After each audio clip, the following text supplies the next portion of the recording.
wanted to continue playing. Hostile environment, I thought that was what college basketball is all about, having a great crowd, a good atmosphere, and two teams that are, really playing their last potential game. And Seton Hall gave everything they had. I thought we gave everything we had, and I was proud of our team that we didn't really fold to their pressure there in the second half when they made a run and had some good things going. So, testament to the guys in my team. I think that they are playing some of the best basketball we've played all year, and they want to play to July. I keep saying it. They would love to play all the way to July if we could. Maybe even August if the weather's nice.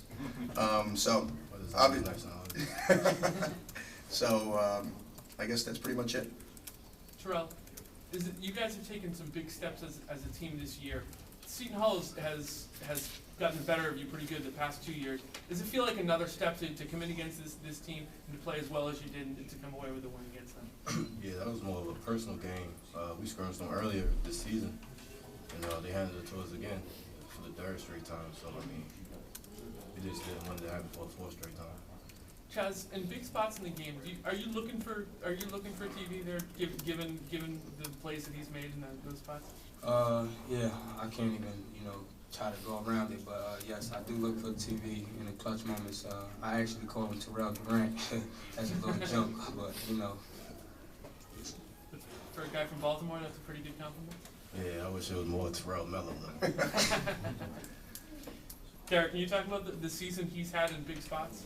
Yeah, I can recall many games where, when we're kind of, the game's in the balance and the guys on the team are looking for, to run some things to him. They're really looking for him in different spots on the floor. We run a couple particular plays really, mainly in the last 4 or 5 minutes of the game. It's to get him the ball in the mid-post area or for open threes, and he's come through quite frequently. It's nice when a junior, a guy who's put in the work, actually starts to reap some of the rewards of years of hard work and sometimes a little frustration from where our seasons have gone at times. Terrell, are you proud to have taken that role this year? Yeah, sure. It's a good role. People remember the final moments of the game, so I guess I always be remembered.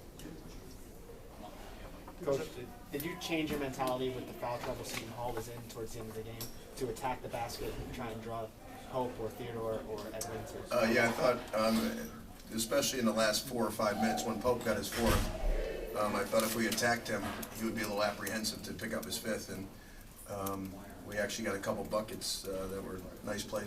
We really got the ball to TV in the middle and a few of the other guys, because I know Pope wanted to stay in the game, and they needed him in the game the way he was dominating on the boards on the offensive end. Theodore, because of their kind of matchup zone, there wasn't really an opportunity to go at him at all. I would have loved to have gotten him out of the game, but sometimes as coaches you try to get somebody out of the game and then you don't score for like 6 possessions, and so I didn't want to make too much of a deal about it. You drew about what Chaz does for your team, though. It seems like everything goes through him. Yeah, he does a great job of running our program and our team. And the greatest thing is he's improved so much. I told him after the game, he's improved so much since the beginning of the year. His decision making, the plays that he's making towards the end of the contest. I've really taken a step back, especially over the last 3 weeks, and kind of given the team to the players. And he's done a very good job of running our team, of getting guys involved. And what he does the best job of is he makes the guys feel good. Whether it's coming to a shoot around and talking and being a basketball player, whether it's pumping guys up, he does what a point guard is supposed to do, and that's serve his teammates and also be there for them on the offensive end. You drew up one with about 2-something to go. You drew a charge that was real good, ended up being a big play. I'm sorry I didn't see who did it. Could you talk about that a little bit? Yeah, Sean, I believe it was Sean Carter. One of the keys to the game for us was to take 4 charges today, and I thought if we could do that, it would make them, especially Theodore, a little less likely to want to drive to the rim. And we tried to take 4. I think 2 or 3 were called in our favor, and 1 or 2 were not. But as long as we're getting our bodies in, and the particular one that Sean took was probably the play of the game for us. Besides maybe a couple of those threes we hit. I think Chaz hit 1 and TV hit 1, but that was kind of a big time defensive play by Sean. Chaz, when you guys were down 4 there for a couple seconds, was it tough with the crowd being real loud? As a leader, did you have to tell the guys, calm down, we're down 4, plenty of time left? On the road it's been tough for us all year.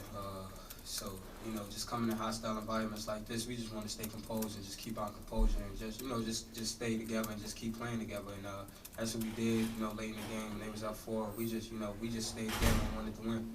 In a game like that, especially on the road, you expecting the other team at some point to make a run and have to observe it and ready to answer it? Yeah, for most part, you know, home run is always a good run.